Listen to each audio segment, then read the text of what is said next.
That's all it is. It's Tiffy time. And that is all it's gonna be. Toodles! What is going on, everybody? Welcome to another brand new installment of For the Love of Wrestling. I am, of course, your host, the Renegade of Wrestling, JJ Williams. Happy Wednesday. Is it Wednesday already? Really? We are so close to Christmas. So close to Christmas Eve and so close to the eve of Christmas Eve karaoke spectacular. But we'll get into all that later. Right now, we need to discuss last night's episode of WWE NXT.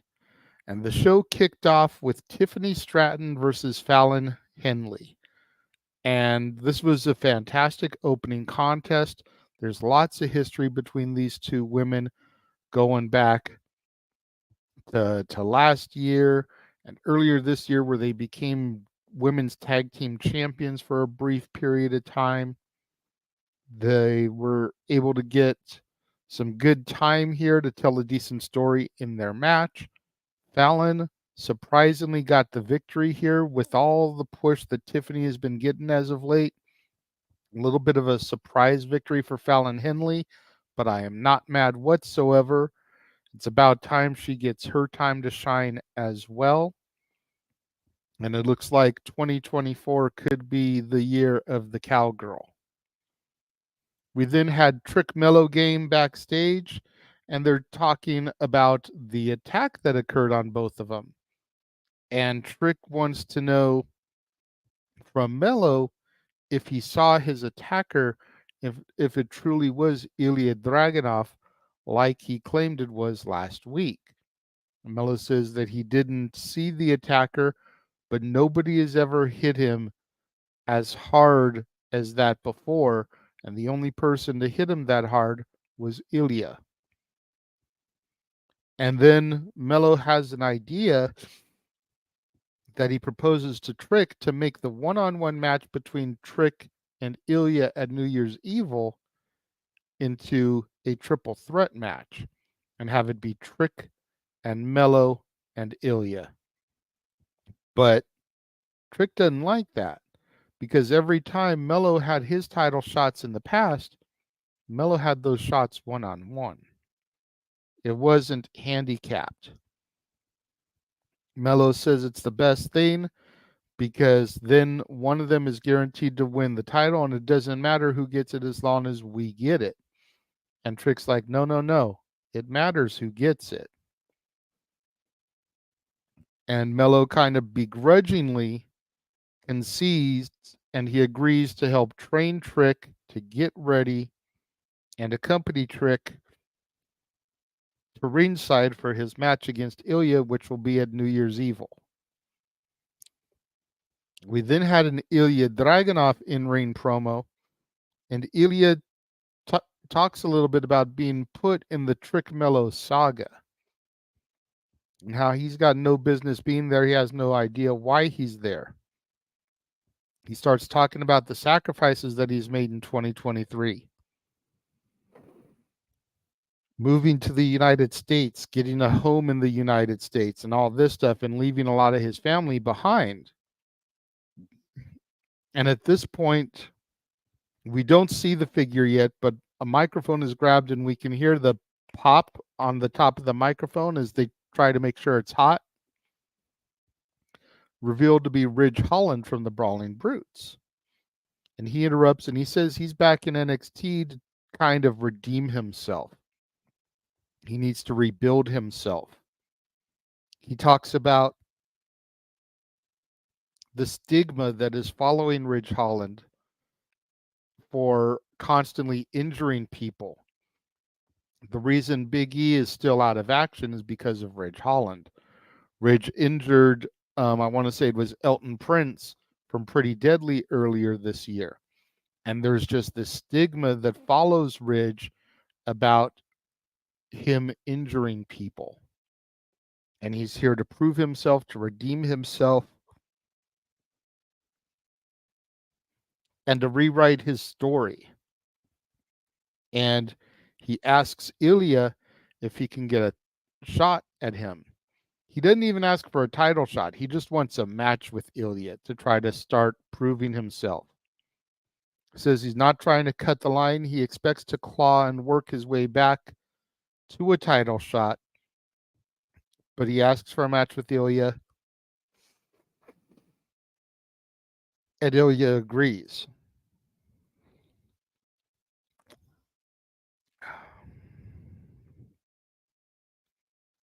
We then see Lexis Keen walking towards the ring. And he says he's already the breakout star of the year. And he'll prove it by winning the tournament and getting the contract, guaranteeing him a title shot.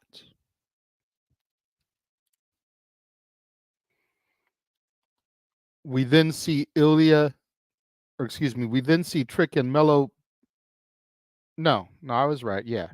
We see Ilya and Trick backstage, and Trick is pissed at Dragunov for giving away title shots. Says that he's supposed to be the next in line. Why are you giving away matches? We then get our first match of the week for the men's breakout tournament, Dion Lennox versus Lexis King. This was a decent but predictable match because we knew Lexis King was going to pick up the victory here. Lexis King is more than likely going to go all the way to the finals, and whether he wins the finals or not is to be seen. But we all kind of know that he's going to the finals here.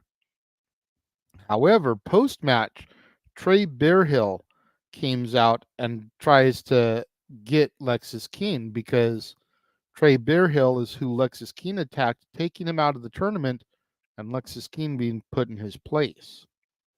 But Lexis is able to escape, and he ends up not suffering at the hands of Trey Bearhill. We then had an Eddie Thorpe promo, and he challenges Dijak to a underground match. Some of you guys remember the Raw Underground era. That was during my hiatus, so I don't know a whole lot about it. But he challenges him to a Raw Underground match next week on NXT.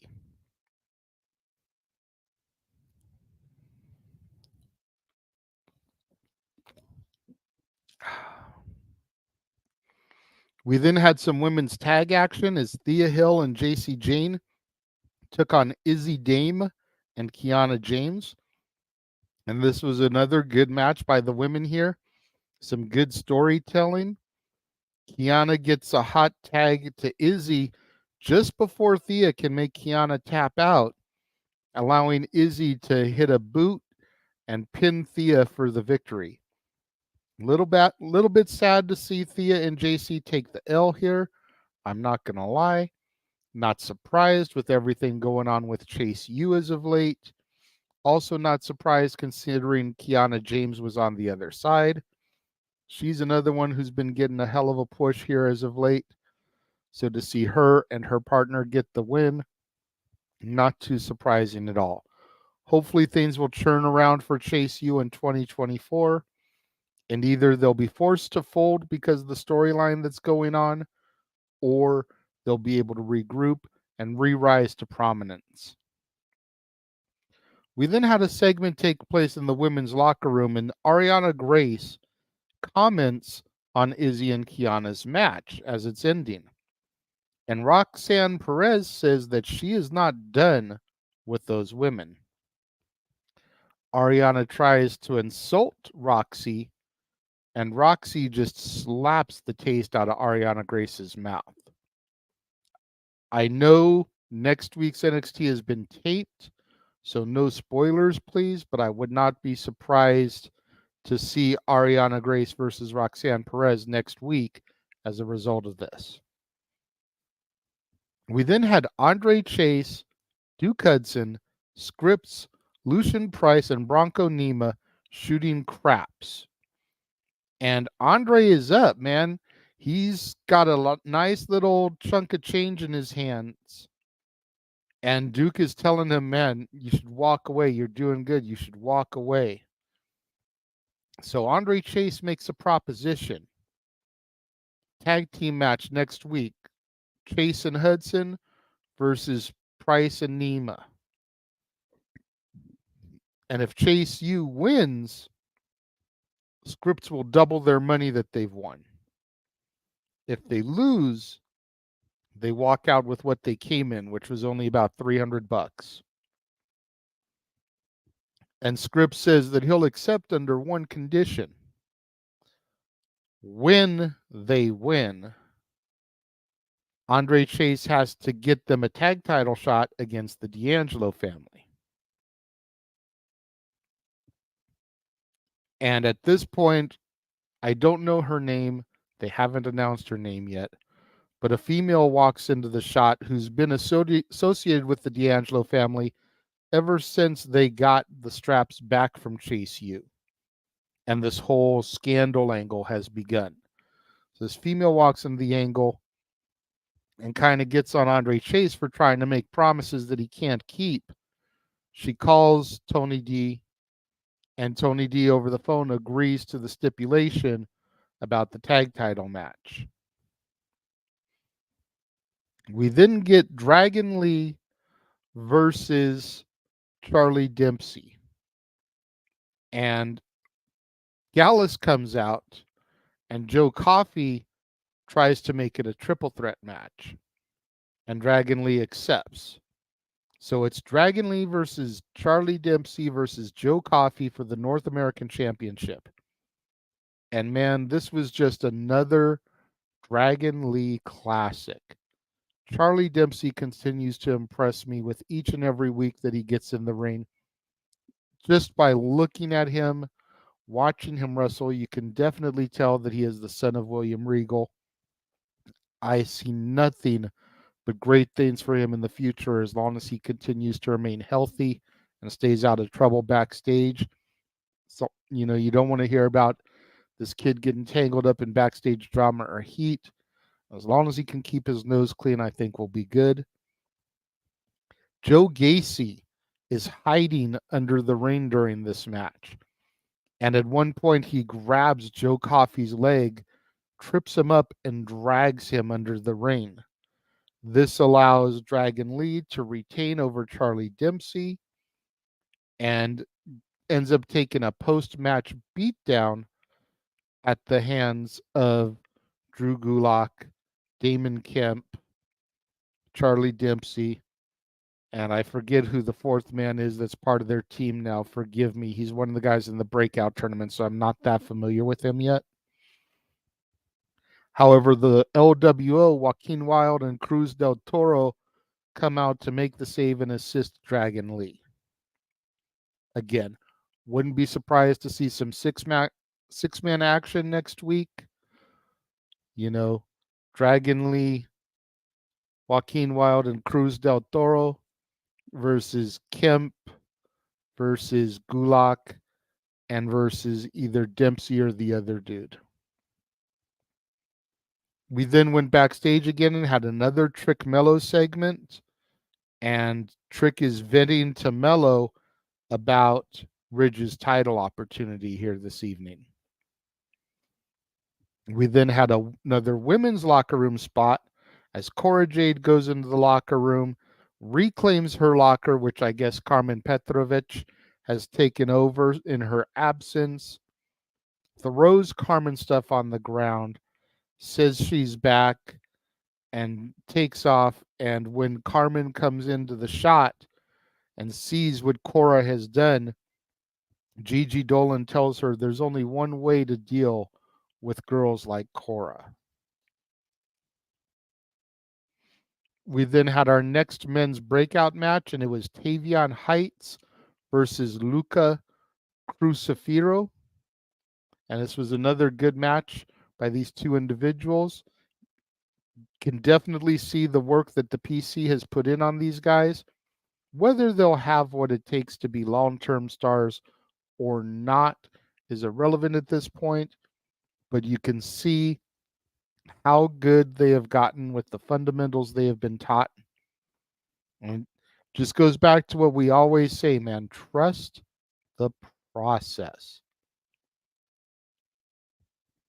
Tavion was hype, and Luca made a violent effort, but it wasn't his night. Tavion Heights got the victory here and moved on to the tournament. We then had a Lyra Valkyria Blair Davenport hype video package to kind of get us ready for their match that'll be at New Year's Evil for the NXT Women's Championship. We then go backstage and we see Lyra with Nikita Lyons. And Nikita tells Lyra that she will take care of her freak problem, a reference to Tatum Paxley. However, she warns Lyra that she came back for Blair and that NXT Women's Championship. So a little bit of foreshadowing of what may be to come, Nikita Lyons and Lyra Valkyria. We then had the metaphor backstage, and Noam Dar responds to Josh Briggs' challenge from the week prior and accepts a Heritage Cup Championship match for next week on NXT. We then have Nikita Lyons versus Tatum Paxley, and this was a good return match for Nikita. Picks up the victory here. Looks really good in the ring. Tatum looks good, solid. I don't know if you're noticing, but there's a lot of women on this show. It's one more reason why I stand by my NXT. We then had Hank and Tank hype each other up backstage, get ready for their match against Gallus that evening. We then had Briggs, Jensen, and Fallon backstage, and Fallon, is kind of happy she got her win over Tiffany Stratton. Briggs is kind of hyped about his Heritage Cup match last week. Jensen wants them to be in his corner and support him. And Briggs is like, this is something I need to do on my own, brother. So definitely looking like there may be a little bit of a rift developing here between Briggs and Jensen. We've got Trick Mello and the rift going there. Hopefully they're not going to break these guys up, because NXT, you've actually got some good solid tag teams. And I'd love to see some of these guys get caught up to the main roster to help deepen the tag division up there. I just think it's a mistake to be breaking some of these guys up. Trick Mello, I get it, man. Both of them have single star written all over them. However, Briggs and Jensen, tag teams, leave them in the tag division. Let them go up against Alpha Academy. Let them go up against the Street Profits. Let them go up against the Judgment Day. Let them go up against the Creeds. Let them go up against all the tag teams that are up there, the LWO. Leave them as a team. We then had Hank and Tank versus Gallus, and there wasn't a whole lot to this. Gallus dominated the match and won. Hank and Tank are very much jobbers in NXT, but there's a certain aura to them that you got to love and respect. We had a Dijak promo responding to Eddie Thorpe's promo from earlier in the match, accepting the underground match for next week and kind of furthering the story going there. We then had Tiffany Stratton cut a promo on Fallon Henley, talking about how Fallon, despite what she may do, despite how much she may try, she will never be Tiffany Stratton. And that brings us to the main event. Ridge Holland versus Ilya Dragunov. And this match was good until Ridge went for a modified brainbuster, dropped Ilya. Refs and medics came out, placed Ilya Dragunov on a stretcher, take him out of the ring, presumably to a hospital. Match stops unexpectedly, no finish. And here's my issue with this. And last night I was so much more pissed. If I had done this last night, I would have been ranting, raving, cussing. Had a little bit of time to get my composure down. Why are you going to run an angle where a guy injures somebody if his sole purpose of being back in NXT is to try to get rid of the stigma that he hurts people. That makes no sense to me. All you're doing is perpetuating the claim that he is dangerous and he's going to hurt people. So unless you turn him into a modern day crippler, because that's how Chris Benoit got the nickname the Crippler. He wrestled a match in ECW with Sabu, accidentally dropped Sabu on his neck, breaking his neck. Paul Heyman decided to start calling him the Crippler going forward. So unless you're going to make this little twist on Ridge's gimmick and turn him into a Crippler type of gimmick, the Crippler Ridge Holland, there's no point in doing this. None. It is dumb. It is ill-fated.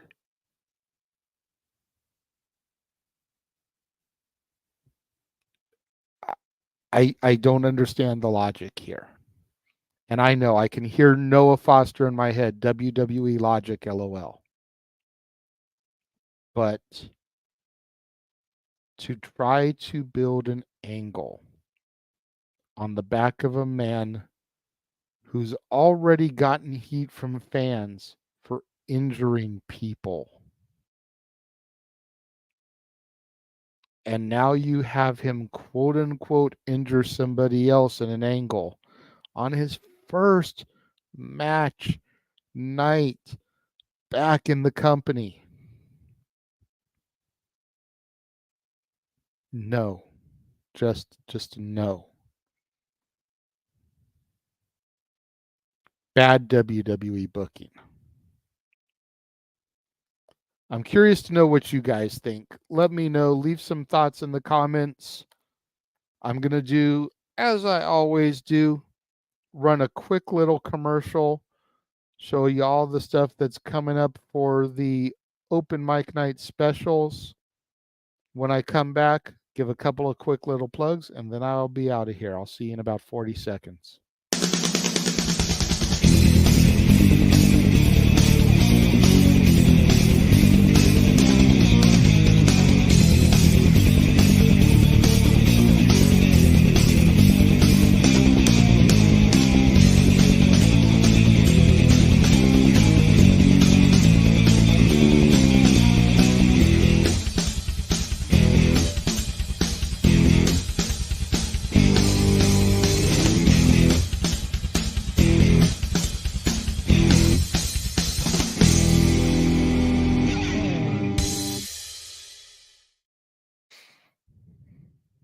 So much good stuff coming across open mic night in the next month.